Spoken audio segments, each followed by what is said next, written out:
ভারতীয় জনতা পার্টি কেবল একটি রাজনৈতিক দল নয়, এটি একটি আদর্শগত পরিবার, বললেন ত্রিপুরার পর্যটন মন্ত্রী সুশান্ত চৌধুরী। ভারতীয় জনতা পার্টিরও সাংগঠনিক শক্তি বৃদ্ধি ও কর্মীদের আদর্শগতভাবে আরও সুদৃঢ় করার লক্ষ্যে বৃহস্পতিবার থেকে দেশজুড়ে শুরু হয়েছে পণ্ডিত দীনদয়াল উপাধ্যায় প্রশিক্ষণ মহাভিযান 2026। এই কর্মসূচির অঙ্গ হিসেবে পশ্চিম ত্রিপুরা জেলা 10 মজলিসপুর বিজেপি মণ্ডলের উদ্যোগে জিরানিয়াস্থিত বীরেন্দ্রনগর দ্বাদশ শ্রেণী বিদ্যালয় প্রাঙ্গণে 2 দিন ব্যাপী এক প্রশিক্ষণ বর্গের শুভ সূচনা হয়। এদিনের এই গুরুত্বপূর্ণ দলীয় কর্মসূচিতে প্রধান বক্তা তথা অতিথি হিসেবে উপস্থিত ছিলেন ত্রিপুরার পরিবহন, পর্যটন ও খাদ্যমন্ত্রী সুশান্ত চৌধুরী। উপস্থিত ছিলেন আগরতলা পৌর নিগমের মেয়র দীপক মজুমদার সহ 10 মজলিসপুর বিজেপি মণ্ডলের অন্যান্য শীর্ষস্থানীয় বিজেপি নেতৃত্ব, মণ্ডল সভাপতি ও বিপুল সংখ্যক দলীয় কার্যকর্তা। ত্রিপুরা থেকে বিক্রম কর্মকারের report, big news Bangla. Deendayal Upadhyay যে মহাপ্রশিক্ষণ বর্গ আমাদের সারা রাজ্যে পালন করা হচ্ছে এবং প্রতিটা মণ্ডলে এই প্রশিক্ষণ বর্গে আমাদের সংগঠনের যে মণ্ডল কমিটি, বুথ সভাপতি,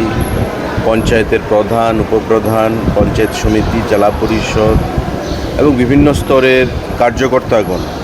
সেখানে অংশগ্রহণ করছে। বিভিন্ন বক্তারা সেখানে দলের আদর্শ, দলের ইতিহাস, মোদী সরকারের যে সফলতা, কেন্দ্রীয় সরকারের যে বিভিন্ন জনকল্যাণমূলক স্কিম, রাজ্য সরকারের জনকল্যাণমূলক স্কিম এবং আগামী দিনে মানুষকে সঙ্গে নিয়ে সংগঠনকে শক্তিশালী করে কিভাবে মোদিজির যে স্বপ্ন এবং আমাদের দলের যে স্বপ্ন, এক ভারত শ্রেষ্ঠ ভারত, বিকশিত ভারত তৈরি করা, কিভাবে আমরা সেটাকে সামনে পৌঁছতে পারি এবং তা জনসমক্ষে তুলে ধরতে পারি,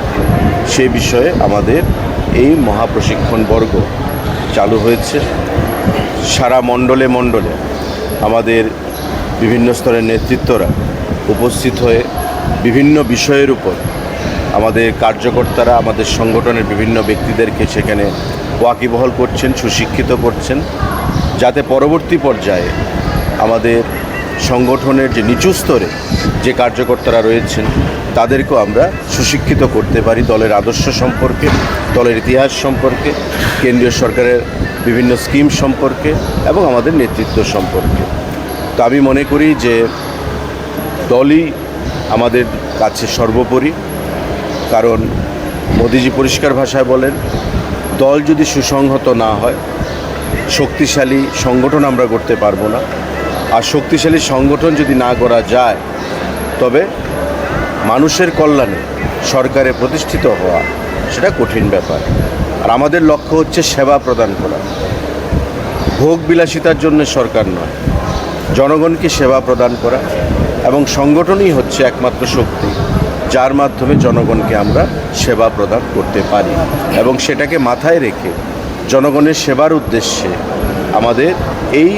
পণ্ডিত দীনদয়াল উপাধ্যায়, যার লক্ষ্য ছিল, যার আদর্শ ছিল একাত্ম মানববাদ, ইন্টিগ্রাল হিউম্যানিজম, এই যে লক্ষ্য নিয়ে 1965 সাল থেকে একদিকে ভারতীয় জনতা পার্টির হিন্দুত্ব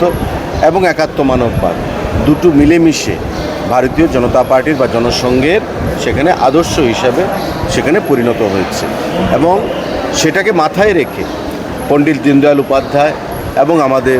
ডক্টর শ্যামাপ্রসাদ মুখার্জির আদর্শে অনুপ্রাণিত হয়ে ভারতীয় জনতা পার্টি পরিচালিত হচ্ছে। তো স্বাভাবিকভাবে এটা আমাদের দায়িত্ব, কর্তব্য দলের কার্যকর্তা হিসাবে যে দলের প্রতিটি কার্যকর্তা যারা নিচু স্তর থেকে উপর স্তরের পর্যন্ত রয়েছেন তাদের প্রত্যেককে দল সম্পর্কে, দলের ইতিহাস সম্পর্কে, দলের